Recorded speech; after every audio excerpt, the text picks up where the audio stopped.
Com alegria recebemos o pastor Ricardo para uma palestra muito jóia sobre criação de filhos. Uma palestra muito elucidante, uma palestra que trouxe esclarecimentos bíblicos, uma palestra prática e que é possível colocar em prática tudo aquilo que se fala. E também, com muita alegria, nós tivemos a sua participação no Retiro dos Pastores, falando sobre finanças. Finanças é algo muito importante na vida da igreja hoje. O trabalho, o material que o pastor Ricardo tem e que produz e que aplica é sensacional. Vale a pena você conhecer e experimentar. Meus irmãos, é com muita alegria que eu quero convidar o pastor Ricardo para estar aqui à frente. Pastor Ricardo, ele é membro da Igreja Memorial de Linhares. Ele está acompanhado da sua esposa, a irmã Meiriele. Queria que ela ficasse em pé, ela está ali. Seja bem-vinda, minha irmã, uma alegria. Ele é casado, tem 3 filhos, é teólogo, é psicólogo também. Ele atua lá em Linhares, em diversas áreas, dá aula no nosso CETEBS lá, também na Faculdade de Pitágoras como professor substituto. Tem sido uma bênção, Ricardo. Ele falou lá no Retiro de Pastores, trouxe uma palestra sobre finanças lá, que foi muito boa, um pouco corrida por causa do nosso tempo, mas muito boa. E nessa manhã nós o convidamos para estar trazendo uma palavra ao coração da igreja. E nós queremos dar as boas-vindas ao pastor Ricardo, no desejo que Deus o abençoe abundantemente nessa manhã. Bom dia, gente, graça e paz. Como o pastor Evaldo falou, eu tenho aí uma família, e aí eu trouxe essa família aqui. Libera para mim em cima que eu vou apresentar, né? Então, como o pastor Evaldo falou, aquela ali é minha esposa. Levanta de novo, meu bem, por favor. Coisa bonita é para se mostrar mesmo. Olha só, irmão. É uma bênção. Como diz aquele adágio, ao lado de um grande homem, sempre existe uma grande mulher, e ao lado de uma linda mulher, sempre existe um lindo homem. É isso mesmo. Aleluia. Bem, hoje, glória, como criar filhos, né? Em tempos difíceis. Essa aí é a minha família, tenho 3 filhos, né? A menorzinha de 7 anos queria vir de qualquer jeito, e eu deixei ela lá aos cuidados, porque eu queria curtir hoje só com a minha esposa, né? Vou ficar aqui na Grande Vitória até a noite, vou ali à noite na PIB de Cambori, então quero curtir aí, pelo menos esse domingo aí com a minha esposa, só nós. Como o pastor Evaldo falou, a gente atua em alguns ministérios, a gente é fundador do Ministério Famílias Saudáveis. Para mais informações, você pode pesquisar após o culto no seu tablet, celular ou computador, famíliasaudáveis.com.br. Oferecemos vários cursos na área da família, inclusive o curso Pais Saudáveis, Filhos Saudáveis, de onde nós faremos aqui uma palestra como um extrato, um supra-sumo, né, de uma das palestras desse curso. Ele também funciona uma vez por semana, como funcionam os cursos da UDF. Na verdade, o UDF e nós trabalhamos na mesma linha, né, para não dizer concorrente. Muito bem. Como criar filhos em tempos difíceis? São tempos difíceis, né, irmãos? Com a globalização, o avanço da tecnologia, capturando a atenção das nossas crianças, né? Com essa pluralidade religiosa, ainda sendo mais acessível a todas crianças, adolescentes, jovens e adultos, pela internet, né? Na igreja onde eu era pastor, auxiliar, uma pessoa que ia na igreja, não era batizada ainda, mas era filho de um casal, né, de crentes batizados. Ela conheceu um muçulmano pela internet, ela se tornou muçulmana, ela é lá de Linhares. E ela viajou para a Argélia, sem os pais saberem, casou-se com esse muçulmano. Irmão, está pertinho de nós, ao lado da gente, acontece sempre corriqueiramente, é impressionante. Essa pluralidade religiosa não estão apenas nos livros, está acessível muito fácil. Então é difícil, não é, gente? Criar, educar no caminho do Senhor, né? E filhos saudáveis, filhos autônomos, né? Não é muito fácil mesmo. Às vezes a gente ensina. Ainda mais uma praia maravilhosa dessa ao lado aqui. Pastor Evaldo e a Lucilei estão de parabéns mesmo, né? Ter um fluxo enorme desse de gente na EBD, pleno domingo de manhã. Meu irmão, é difícil até para mim. Esse final de semana eu estava ali ministrando um seminário de casais em São Mateus, tem um balneário ali perto. Ministrei sexta-noites, e aí tinha uma palestra no sábado, 2h30 da tarde. Do sábado de manhã eu corri para a praia de Guriri, eu tenho uma casinha lá, fiquei lá na praia, eu estava 1h30 na praia, irmão. Depois de jogar um frescobol, tomando água de coco. Quem disse que eu queria voltar para a igreja para continuar a palestra, 2h30 da tarde? E 1h eu tive que voltar, tomar banho, almoçar rapidinho, voltar, mas não queria. Isso é difícil para a gente que é pastor, que dirá para a turma, que tem uma diversidade, né, de atrativos, ora legítimos, mas em alguns momentos não são legítimos, porque em alguns momentos nossas crianças têm que estar expostas, né, aos princípios eternos da palavra. A gente vai falar um pouquinho sobre isso, né? Malaquias 4:6 diz, né, há uma profecia, o último versículo do Antigo Testamento, uma palavra de esperança aí para a família. E ele converterá o coração dos pais aos filhos e o coração dos filhos aos pais. Eu assim, aquele meu filho mais velho que apareceu na foto, hoje ele tem 20 anos. Mas assim, quando ele tinha uns 8 anos de idade, né, na igreja onde era pastor, estava passando um cântico sobre a paternidade de Deus, uma coisa linda, o amor do pai, né? E aí eu já estava assim, tentando implantar na cabeça do meu filho o amor fundamental, segurança básica. Olha, você é amado pela graça por mim, você não é, a nossa relação não é marcada pela meritocracia, eu te amo do jeito que você é, para sempre, só porque você é meu filho. Repita de novo comigo, meu filho, eu te amo porque eu sou seu filho, nada mais, não interessa as notas, né? Beleza, amor é isso aí. E aí depois daquele cântico, fala, agora vamos testar o resultado desse discipulado, se esse menino foi ensinado direito, se ele aprendeu a teologia da graça. Então, meu filho, está vendo aí, ó? Então, por que Deus te ama, meu filho? E ele respondeu, pai, porque eu sou filho do pastor. Eu falei, meu pai, é para ter respondido porque sou filho de Deus, e não pelas obras, né? Porque eu venho à igreja, é uma dificuldade, irmão. Mas são os vários desafios, e a gente aqui vai conversar um pouquinho sobre alguns princípios rápidos aqui, né? Em função desses desafios, irmãos, muitos pais se magoam com seus próprios filhos. Eu atendo num consultório lá, mães e pais, que se sentindo envergonhados, mas verbalizam, alimentar e nutrir sentimentos de mágoa dos próprios filhos, sentimentos de ira contra os próprios filhos. Uma vez, um pastor lá em Ares, ele falou, olha, hoje eu fiz uma oração, desistindo da minha filha, porque eu não aguento mais. Esses desafios surpreendem os pais, e que não sabem exatamente o que fazer e se sentem confusos na hora de tomar decisões, mesmo com conhecimento da palavra de Deus, né? Muito bem, vamos caminhar. Se você quiser conferir na sua Bíblia, Efésios capítulo 6, versículo 4, e Colossenses 3:21, é um paralelo desse texto. Paulo falou assim, pais, não provoquem a ira em vossos filhos, mas criai-os na disciplina e admoestação do Senhor. Pais, não irritem os seus filhos, para que eles não desanimem. Irmãos, para a gente ter filhos saudáveis em todas as dimensões da vida deles, espiritual, emocional, na vida acadêmica, profissional, enfim, na sua vida social, na sua relação com seus pares, isso não é fruto do acaso. Isso nós não alcançamos meramente com o passar do tempo. Ter filhos assim requer estratégias educacionais. Existe fórmula para criar filhos? Não. Uma não, existem algumas. O que a gente vai estar compartilhando aqui não é baseado na minha experiência pessoal, né? Porque a configuração da minha família pode ser diferente da sua, né? Mas existem princípios extraídos da palavra de Deus que servem para toda a família, sim ou não? Princípios universais. Existem princípios também da psicologia, cuja minha escola é a cognitivo-comportamental, que também são aplicáveis a qualquer família e funcionam, né? Então, para a gente alcançar filhos autônomos, crentes, maduros, responsáveis, isso não acontece por um acaso.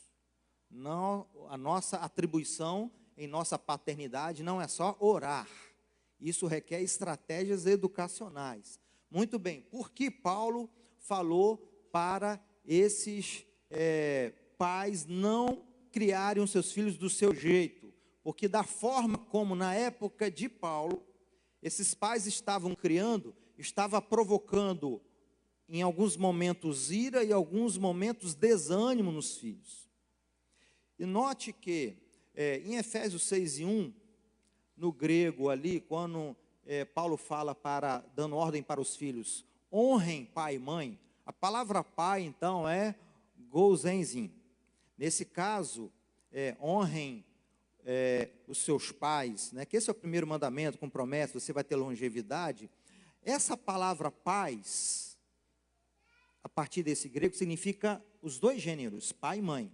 Agora, no versículo 4, quando ele diz pais não irritem os seus filhos, ele não usa mais gozenzin, ele usa páteres.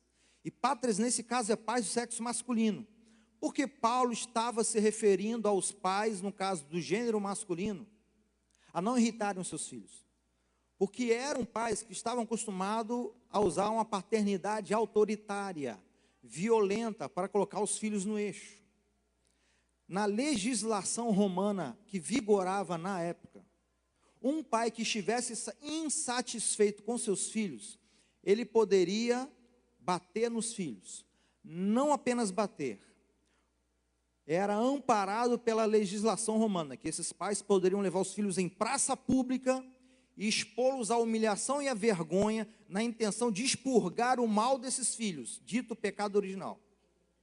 Então eles poderiam, em praça pública, dar uma surra nos filhos. E a legislação permitia ainda que os pais matassem os próprios filhos. Isso não era considerado crime. Essa era a educação paterna e normalmente protagonizada pelos pais homens. Essa turma se converte. Imagina, lá na cidade de Éfeso, na Ásia, Paulo precisa orientar: ei, vocês estão criando filhos, não de acordo com a disciplina e a demonstração do Senhor. Vocês estão criando filhos de acordo com a disciplina de vocês mesmos. Eu preciso ensinar vocês. Porque a forma de educar filhos não parte desse pressuposto coercitivo. Não se controla o comportamento do filho assim. Sabe, isso provoca alguns efeitos colaterais. Estive há uns anos apresentando um trabalho aqui na UVV sobre os efeitos colaterais de uma educação coercitiva, com pais religiosos. Né? Nós temos diversos efeitos colaterais. Paulo aqui ele apresenta pelo menos dois, né? Que é a irritação. Então, pais que tentam trazer os seus filhos para EBD, ensinar a Bíblia em casa, levar para a célula, para os eventos, na base da ideologia de que eu sou seu pai, eu sei o que é melhor para você, cala a boca, fica quieto, você tem que ir onde eu mando, que eu te sustento. Isso pode provocar o filho a ira. E se não for, eu vou te bater. E se não for, eu tiro o Xbox. E se não for, uma semana sem celular.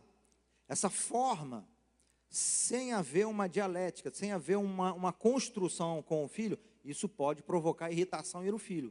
Num primeiro momento, você pode até conseguir a obediência de imediato do filho, controlar o comportamento dele de forma imediata. Mas isso deixa marcas emocionais. E pode provocar até um movimento de contra-controle. Esses filhos te resistirem, né?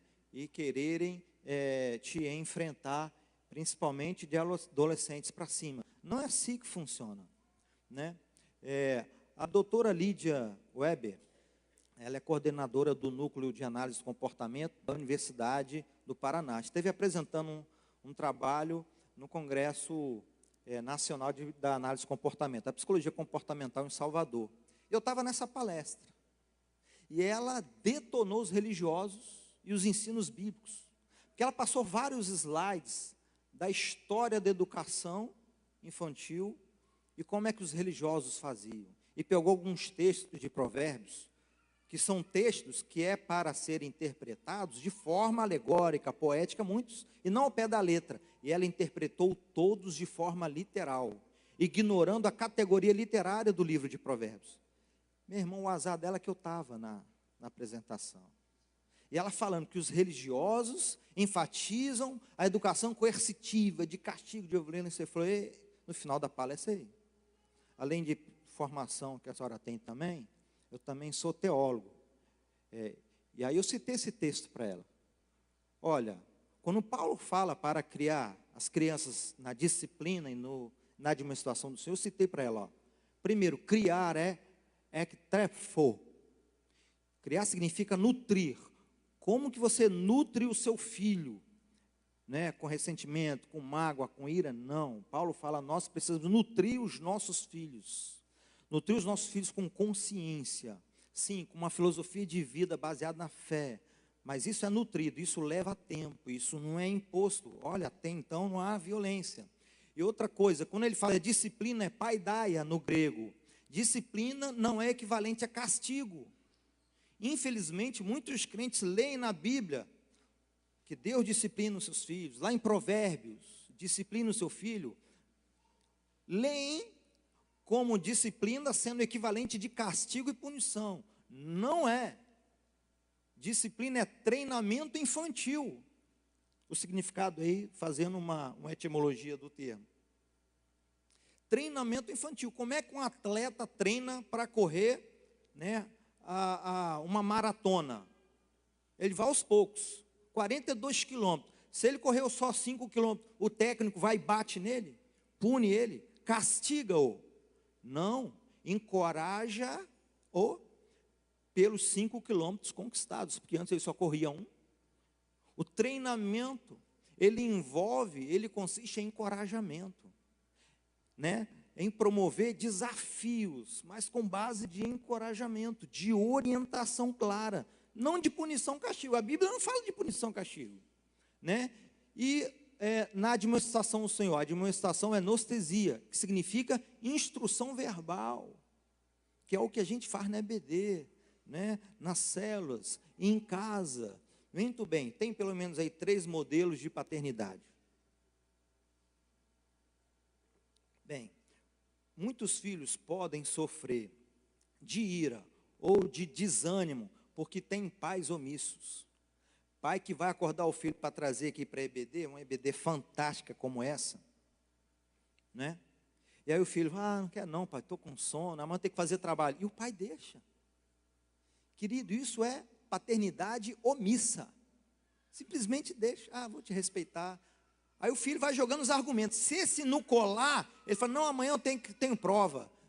Aí o pai, não, mas vamos lá. Aí se não colar, aí o filho lança outro argumento. Não, eu estou com a dorzinha aqui. Aí o pai deixa. Isso é paternidade omissa, irmão. Nós temos pelo menos 2 tipos de paternidade omissa, a afetiva e a disciplinar, né? Vamos continuar porque o tempo não nos permite. A paternidade autoritária é essa que Paulo estava confrontando, né? Por exemplo, você vai acordar o seu filho para levar na EBD, vamos lá. Não, pai, eu estou assim, assado. Vamos, cala a boca, eu sou seu pai, quem manda aqui sou eu, né? Dá umas 3, né, chinelado no menino, o menino vem para a igreja chorando. Essa é uma ilustração de uma paternidade autoritária. A ideal é a paternidade assertiva. Essa palavra não está na Bíblia, mas o conceito dela está na Bíblia. Olha só o que Paulo falou em 1 Coríntios 9, 20. Fiz-me como judeu para os judeus. Para quê? Para ganhar os judeus. Para os que estão debaixo da lei, como se eu mesmo estivesse debaixo da lei. Para ganhar os que estão debaixo da lei. O que isso significa, irmão? Estou olhando ali. Significa que se todo pai fosse flamenguista, meu irmão, nós teríamos filhos maravilhosos. Brincadeira. Eu tenho um flamenguista aqui. Amém, glória a Deus. Meu irmão, olha só. O relacionamento precede as regras. Lá em casa, os meus 3 filhos sabem o horário do culto, o horário da célula, que lá na igreja a gente também tem célula. Eles sabem os horários, dias, né? Bem, e aí a gente instrui, orienta a importância da palavra de Deus, tal. Só que às vezes os filhos, eles resistem, eles rateiam. Mas uma coisa que vai ajudar eles nos seguirem é a partir da relação afetiva que eles têm conosco. O seu filho se sente devidamente, suficientemente amado, querido, valorizado por você? Compreendido por você? Sim ou não?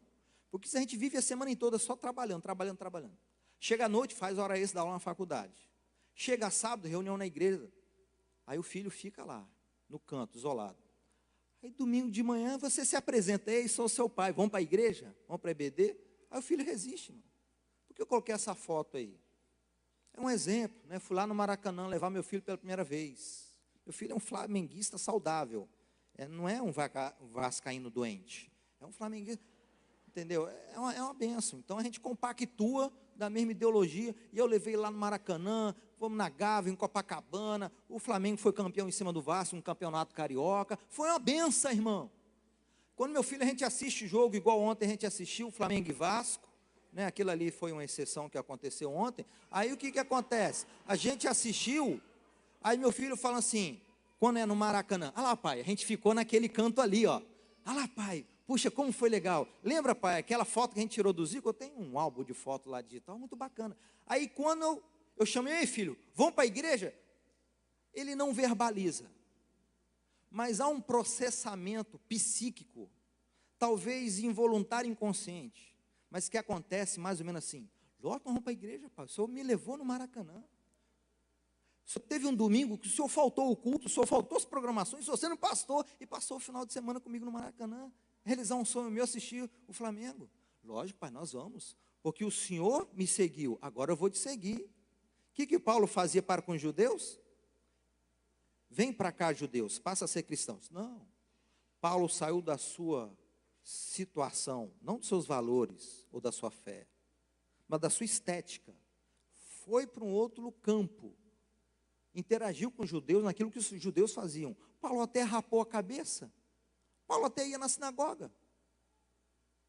Mas por dentro ele não era judeu. Ganhou os judeus. Agora vamos lá para o cristianismo. Nós precisamos, veja, conquistar os nossos filhos. Essa doutora Lydia Webb, ela escreve muito sobre adoção de filhos, paternidade e adoção de filhos.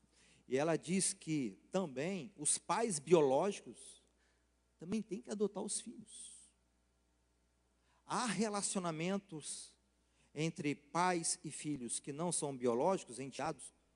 Há relacionamentos desses que são melhores do que pais e filhos biológicos. Nós, pais e mães, precisamos adotar os nossos filhos biológicos e fazer um investimento parental afetivo para que eles se sintam de fato filhos e se permitam ser influenciados pela gente. Amém? Então, uma vez eu dei um treinamento de liderança para uma igreja, irmão, tinha um campo de futebol, atrás, no terreno da igreja. Eu falei, se vocês combinarem, os professores de EBD, de estar convidando essa turma para fazer torneio, jogar bola aqui com eles no sábado, esses meninos vão se sentir constrangidos de recusar o seu convite de domingo de manhã vir na EBD. Joga bola com eles, que eu quero ver.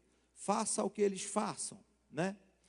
Isso aí é uma citação do pai da psicologia positiva, Martin Seligman. Ele disse mais ou menos a mesma coisa. Tenha um belo dia, escolha um dia livre do mês para se permitir os seus prazeres favoritos. Aplicando isso aos filhos. Escolha um dia para realizar os prazeres favoritos dos seus filhos. Faça esse investimento. Uma vez eu saí só com minha filha. Costumo dar um tempo individual para cada um dos meus filhos. Eu falei, filha, amanhã nós vamos para o cinema, só eu e você. Minha filha, 6 aninhos. Ela falou, o quê? Só eu e você, sem mamãe? Que mamãe rouba todas as minhas atenções. Eu falei, só eu e você. Eu estava ministrando um seminário de paz ali na primeira presbiteriana de Camburi. E tinha um camarada ali, que ele era chefe do setor do trânsito ali de Camburi. E eu não sabia, e eu fui falando. E aí naquele dia eu falei, filha, está liberado, não conta para ninguém, hein, gente? Está liberado, você pode vir no banco da frente. Eu falei, o que no banco da frente? É a primeira vez. Hoje eu vou realizar todos os prazeres seus. Então eu vou infringir até a lei, mas fica entre nós. Ela sentou no banco da frente, irmão. Aí eu fiz tudo errado, irmão. Com a mão no volante, outra mão segurando a mãozinha dela. Ela se achou toda, entramos no cinema. Foi um dia inesquecível para ela, irmão. Quando eu chego em casa e falo, vamos ler a Bíblia? Lógico, meu pai querido que me ama, que leva para o shopping. Vamos orar, filha, vamos para a igreja. Lógico, papai, que me compreende, que também realiza os meus desejos. Lembre-se, o relacionamento precede as regras. Bem, eu vou passar por causa do tempo. Irmãos, eu sei que às vezes a gente fica na dúvida, né, entre dizer sim ou dizer não, entre ser mais firme ou permitir com que se realize a vontade do filho. Na dúvida, né? Na dúvida, não deixe o seu filho ultrapassar. Na dúvida, prefira errar pelo excesso de disciplina, de limite. Olha só o que diz Provérbios 19, discipline o seu filho, pois nisso há esperança, não queira a morte dele. O homem de gênio difícil precisa de limites. Irmão, se nós permitirmos os nossos filhos realizarem todos os seus desejos e as suas vontades, inclusive em alguns momentos, não querer vir na EBD, não querer ir na cela, não querer ler Bíblia, não querer orar, não querer participar de uma atividade, de um coral, da igreja, de uma gincana, se a gente permitir tudo isso, a gente vai estar ensinando os nossos filhos a eles cederem às inclinações da carne, porque não é apenas nos adultos, mas nos filhos adolescentes, há uma luta interior entre o espírito e a carne, e os filhos, a maioria deles, ainda não são maduros o suficiente espiritualmente, para vencerem a carne. Eles não medem as consequências a médio e longo prazo, apenas a curto prazo. Nós pais somos guardiões dos nossos filhos, somos os primeiros pastores deles, e temos que falar: filho, não, por hoje não. Ontem eu deixei você mexer no celular, ontem eu deixei você jogar frescobol, ontem eu deixei você andar de bicicleta na praça, ontem eu deixei você jogar vôlei, ontem eu deixei você ir na casa do seu colega, ontem eu deixei você ir no cinema, ontem eu deixei você... Hoje nós vamos cultuar o Senhor. Hoje você vai suportar mais 1 hora de estudo, você consegue. Nós temos que treinar os nossos filhos. Mas se eu tiver na dúvida, e se eu tiver ser duro demais, e se ele ficar chateado comigo, e depois se ele não quiser ir para a igreja, quando ele crescer, presta atenção. Nós pais, não podemos ter pressa em sermos amados pelos nossos filhos. Quem quer ser pai e mãe, não pode ter pressa em ser admirado e amado pelos seus filhos, porque os filhos vão te odiar quando você fizer isso em alguns momentos. Os filhos vão te chamar e vão te colocar no status de pior pai do mundo e pior mãe do mundo, de pais autoritários.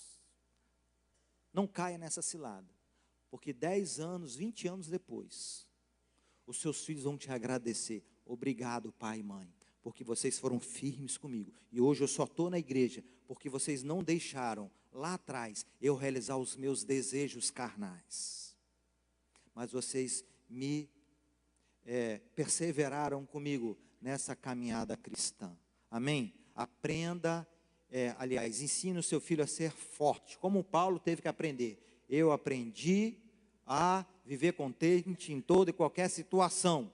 Não realize todos os desejos do seu filho, diga não a ele, treine-o para que ele seja maduro. E aqui queria compartilhar algo.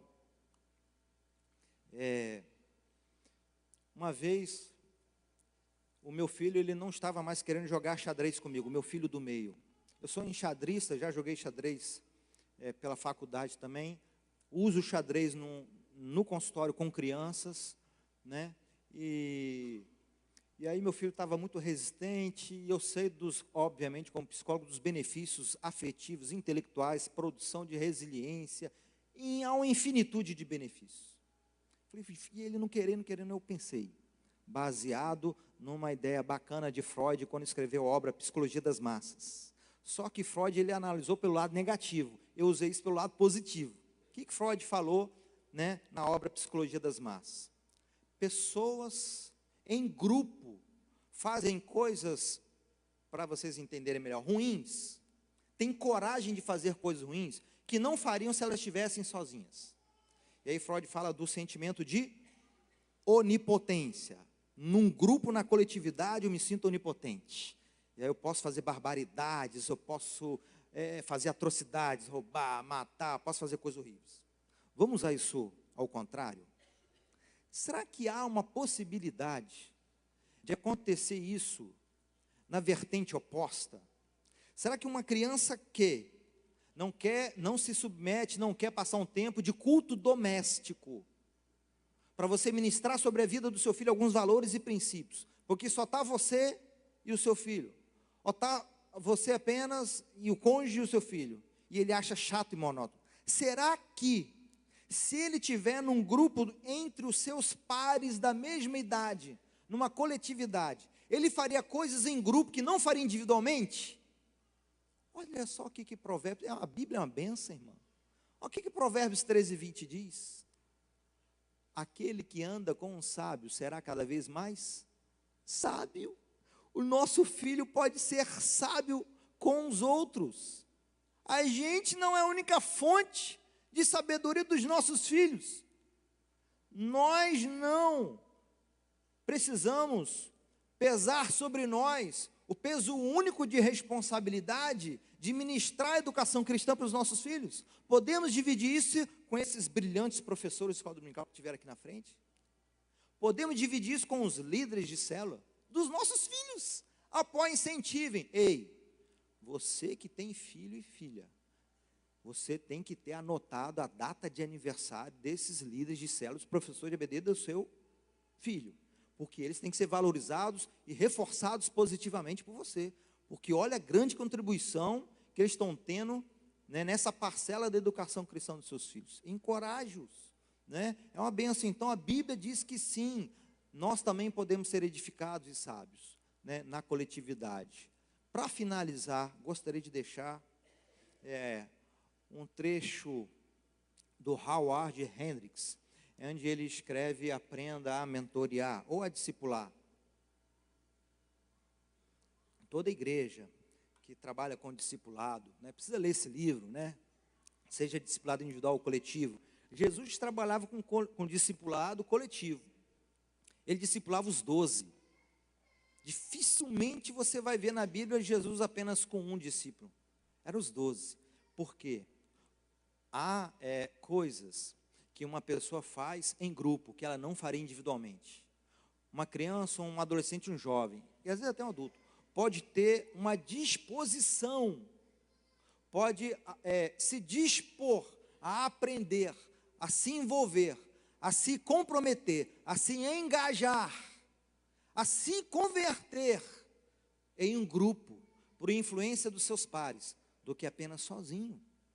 E aí Hendricks fala uma coisa: todos os pais, até os melhores, precisam de ajuda dos outros adultos para ensinar a seus filhos aquilo que eles não podem passar-lhes. Falamos dos talentos que eles não possuem, dos hábitos que não cultivaram, da sabedoria que lhes falta, da experiência que não tiveram, mas que os filhos precisam. E quem é que vai passar isso para os filhos? Outros atores. Os atores institucionais na escola, sim, mas os atores da igreja. Nossos filhos têm outros mentores além de nós. Por isso eu quero encorajar você a adotar um discípulo.